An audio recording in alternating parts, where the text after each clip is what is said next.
¿Qué tal, amigos? Bienvenido una vez más a nuestro reportaje especial. Hoy tenemos un invitado muy especial que nos va a hablar, y es el pastor Capdevila. Digamos que no es un pastor, es un apóstol, porque siembra muchas iglesias alrededor, no solamente de aquí, pero yo no les quiero hablar, él es el que les va a decir todo lo concerniente, así que ayúdenme a darle la bienvenida. Yo les doy la bienvenida a ustedes también. Pastor, bienvenido. ¿Cómo estás? Gracias por tenerme. Gracias, pastor. La verdad es que para nosotros aquí en TV Reino es un placer tenerlo aquí hoy. Gracias, placer es mío, gracias. Bueno, pastor, cuénteme, ¿cómo es eso de que usted planta también iglesias en...? Sí, yo llevo ya más de 28 años sembrando iglesias. Wow. Y hemos sembrado iglesias en Haití, Cuba, Santo Domingo, Colombia, Ecuador, Honduras, Bolivia, Chile, Panamá. Y ahora estamos trabajando en Pakistán. Wow, Pakistán. ¿No tienen problema ninguno con las creencias, la cultura? No, en Pakistán hay una colonia por siglos. Hay muchas aldeas y pueblos católicos y cristianos que han estado ahí establecidos por muchos siglos. Y entonces solamente cuando tú te acercas a las montañas que está lo que se llama islámico radical. Yeah. Wow. Entonces yo todos los domingos a las 2 de la mañana estoy ministrando a través de Skype a un grupo de 150 personas. La misión de Pakistán la empezamos hace 8 meses. Oh, wow, wow. Interesante, interesante. ¿Y cuándo sintió este llamado del Señor de que usted tenía que empezar a plantar iglesias? ¿Sí? Tú sabes, fue llamado. Yo me convertí hace 34 años atrás. Okay. Ayer. Yeah, parece muy rápido. Pero a los 3 meses ya yo estaba en 3 emisoras predicando. Mi conversión fue una radical, en cual me convertí un evangelista natural. No sabía mucha doctrina, pero sabía que Cristo me amaba y había muerto por mí. Y para mí era suficiente para decírselo a todo el mundo. Wow. Y entonces empecé como evangelista, después fui a un colegio ministerial. Empecé mi primera iglesia en el 83, aquí en Tampa. Yo siempre he sido ministro, negociante. Y, yo siempre digo que el restaurante es para mí una iglesia en el sentido que ahí yo oro por personas, gano almas, doy consulta y todas esas cosas. So, yo creo que era a los 2 años de ser pastor, era un llamado. Se me hacía fácil abrir iglesia. Mi iglesia local siempre estaba mandando para afuera grupos para que empezaran iglesia. Y siempre se me hizo fácil discipular. Y el Señor me dio la gracia de poder equipar el discernimiento de ver quién eran las personas que estaban llamados. Y se me hacía fácil levantarlo. Y entonces llevo ya muchos años. Sí, yo quisiera que me contara un poquito acerca de cómo fue Luis Capdevila antes de venir a los caminos del Señor, porque siempre hay un lado que no todo es verdad. Yeah, y llevo tantos años en el Evangelio, hay muchas personas posiblemente que están escuchando ahora y no han escuchado mi testimonio. Yo a la edad de 18, buscando, porque yo le digo a las personas que yo nací gordo, feo y pobre. Y hay personas que nacen gordos pero no feos, otros nacen feos pero no pobres, otros pobres pero no gordos. Yo tenía los 3. Y eso causó en mí a yo empezar a buscar. Y yo tenía una necesidad bien grande en mí desde niño. Y yo hablaba con Dios. Yo me quejaba con Dios porque a la edad de 7 yo vendía tamales en las calles. A la edad de 10 aprendí a cortar carne. Soy un carnicero por profesión. A la edad de 15 compramos la Teresita Grocery y se convirtió en un supermercado, y ahí de 7 de la mañana a 11 de la noche. Y yo siempre me quejaba con Dios porque siempre tuve que trabajar, y yo me quejaba con Dios diciendo, pero yo decía, Dios, pero mira, esa persona 3 meses de vacaciones pasándola bien y yo trabajando. ¿Por qué? Y aunque no conocía al Señor, pero hablaba y me quejaba con él. Bueno, a los 18 tomé una vuelta mala donde por 6 años corrí drogas. Empezó pequeño, pero terminó grande. Corría a toneladas de marihuana, toneladas de cocaína, pastillas por los cientos de miles. En aquellos tiempos los aeropuertos, la seguridad no era tanta. Yo corría drogas por los aeropuertos y por troques. Wow. En el proceso, los últimos 2 años, empecé a leer la Biblia. Si yo estaba en Los Ángeles o en San Francisco, en Chicago, Nueva York, Miami, Atlanta, no importa dónde yo iba, estaba la Biblia en los hoteles, los Gideon Bibles. Me puse a leer y leyendo la Biblia empezó a tener un impacto en mi vida. Aparte que yo también corría droga, yo le robaba a los mafiosos, porque los mafiosos no tenían el dinero en los bancos, lo tenían en los basements o en los attics. Y vine de una familia divina, unos tremendos padres, bien educados, y tú dices, pero ¿cómo tú llegaste a ese punto?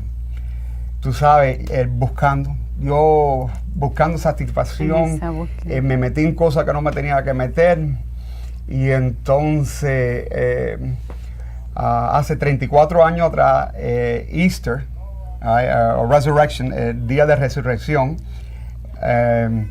yo había llegado de Nueva York, porque yo tenía un contrato en mi vida, y estuve en Nueva York 2 meses escondido. Pero estuve en Nueva York, en la ciudad que nadie sabe, en la ciudad de abajo de Nueva York, que muy pocas personas conocen esa ciudad. Yo estaba desesperado para llegar a Tampa, hice arreglos de llegar a Tampa,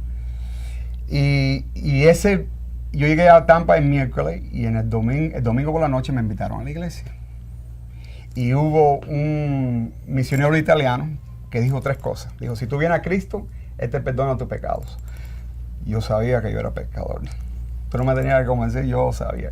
Dijo, si tú vienes a Cristo, te da poder para cambiar. ¿Cuántas veces yo le había prometido a mi papá que ahora yo voy a cambiar? Y cuando venía la noche nada más, ese demonio se me metía y nada cambiaba. Y la tercera cosa que él dijo fue, si tú vienes a Cristo, Él te da vida eterna. Y yo digo, wow, porque yo sentía la muerte. Yo sabía lo que estaba peleado de la muerte cuando tú hacías las cosas que hacía yo. Droga. Me entregué al Señor esa noche. Llegué a casa de mi mamá esa noche brillando. Mi mamá dice, ¿qué te pasa? ¿Qué te pasó, muchacho? Y yo dije, mamá, yo no te lo puedo explicar, solamente me entregué a Cristo. Bueno, una historia larga, el contrato que yo tuve en mi vida a convertirme, yo le dejé a ellos saber que yo no iba a hacer nada más de eso, pero yo tenía una obligación a ellos.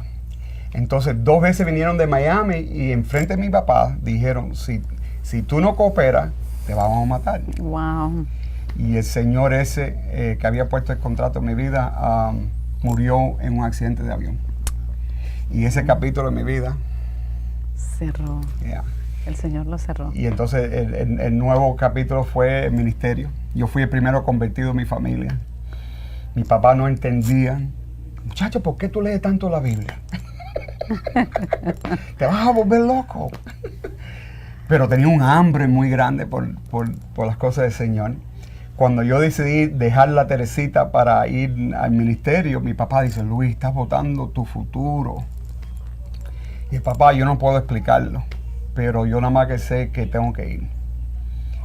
Y a las 2 semanas de yo estar en el colegio, yo me acuerdo un sábado por la mañana que me levanté para orar y oí la voz de Dios que dice, te dije que no puedes regresar. Pero fue la voz audible. Y yo fui tan impactado por esa voz que yo fui al profesor y dije, mira, termino de oír la voz de Dios que dice, no puede regresar. Y el profesor me dice a mí, Luis, ¿para dónde tú vas ahora? Y voy para casa de mi mamá. Y la casa de mi mamá era como 1 hora del colegio. Y dice, es tanto lo que va a pasar.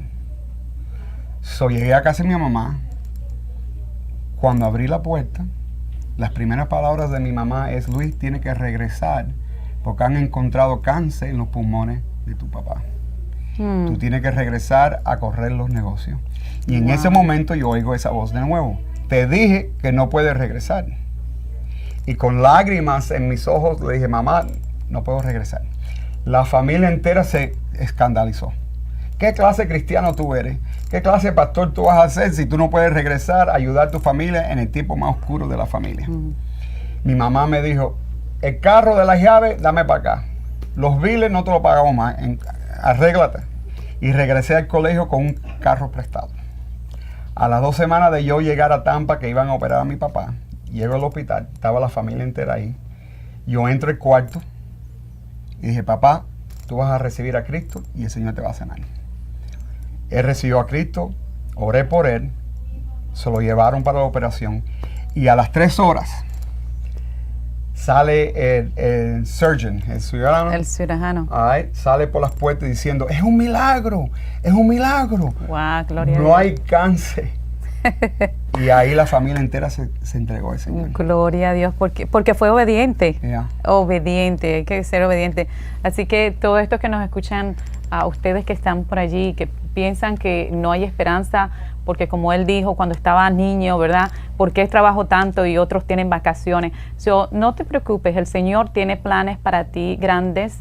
Y también si estás metido en drogas, ya escuchaste lo que el pastor dijo, ¿verdad?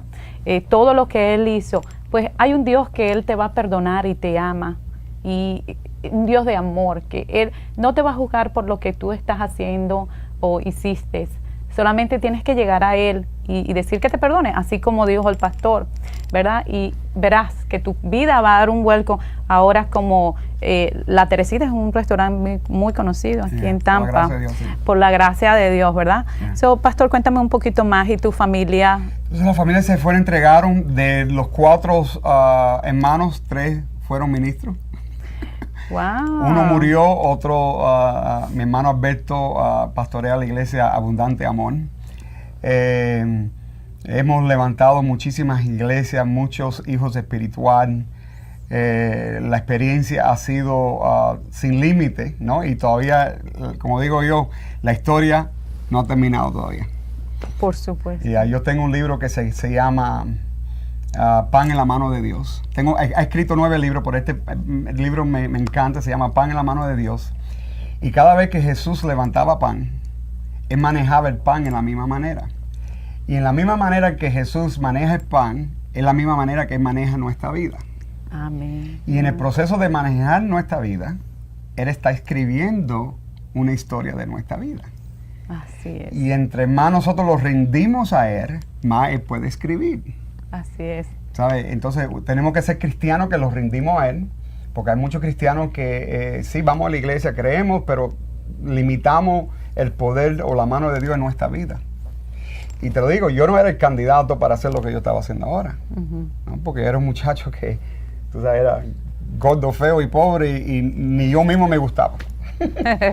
Y Dios hizo la obra, si lo hace conmigo lo puede hacer con cualquiera. Bueno, en eso no estoy de acuerdo, en que él se calificaba él mismo, como dice él, yo no lo quiero ni repetir, pero si tú estás escuchando y piensas que soy feo, que esto y aquello, no. Recuerda que Dios dijo que Él te hizo a su imagen y a su semejanza. Así que tú eres lindo porque eres una creación de Dios.